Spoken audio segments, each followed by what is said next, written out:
Çox hörmətli, amma çox səmimiyyətsiz Nura xanım. Sizin bəzi problemlərlə bağlı cəsarətli çıxışlarınızı həmişə bəyənib alqışlamışam. Sizin tədbirlərə çağırılmamağınızla bağlı fikirlərinizin nəzərə alaraq şəhərdə sorğu keçirtdim. Təəssüflər olsun ki, sizi bircə nəfər tanıdı və onu tapanadək çox əziyyət çəkdim.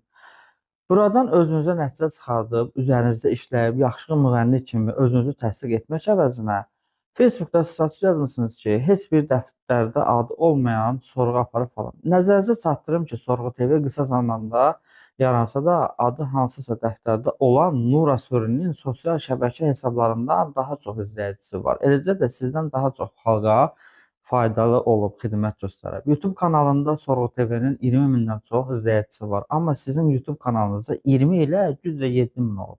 Eləcə də TikTokda Sorğu TV 58 min izləyici qazanıb. Amma siz 32 mində qalmışsınız. Çox yaxşı publikaya işləməyə bacardığınızdan özünüzə prim yığmaq üçün xalqın narazı olduğu bir-iki mövzu tapıb tənqid edirsiniz. Amma sizin çatışmazlıqlarınızı təqdim edən adamı dərhal bloklayırsınız. Statusunuza yazdığım haqqınızdakı reallığı 3 dəqiqə olmamış blok atdınız. Reallıqla barışın ki, sizi insanlar müğənni kimi tanımır. Çünki müğənni kimi çox aşağı səviyyədəsiniz. Sizi necə tanıyıblar bir baxaq.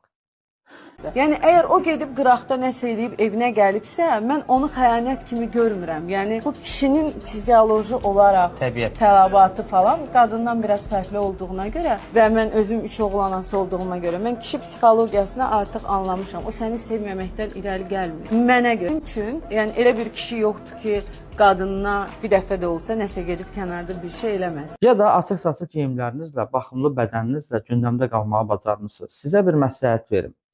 Ya ancaq danışın, əla bacardığınız süni intellektdən sözlər götürüb şouyla kütləni əldə saxlayın. Ya da açıq-saçıq geyimlərlə bəziləri kimi xırda-mırda butiklərdə iç geyimlərini reklam edin. O da ki, yaşlanırsınız. Amma əsl müğənnilik etməyin. Özünüz də görürsünüz ki, bu sizlik deyil. Bir də yeri gəlmişkən, trollarınıza deyin ki, əgər həqiqətən mən qərəzli tapşırıq və ya pulla çəkmişəmsə, hər yerdə kamera var. Müvafiq qurumlara deyin, araşdırsınlar, sübut etsinlər, iddia etdikləri məbləğin 10 qatını mükafat kimi verirəm. Qanun qarşısında da cəzamı çəkirəm. Ya da bir balaca şərəfli olub, yalan danışmasınlar. Mədəniyyət Nazirliyinin heç bir hissini tanımıram və əlaqəm də olmayıb. Bu qədər cılızlaşıb özünüzü axırıncı yola qoymayın. Reallığı qəbul etmək abırdan həyadandır. Əxlaqı, vicdanı, şərəfi olan adama.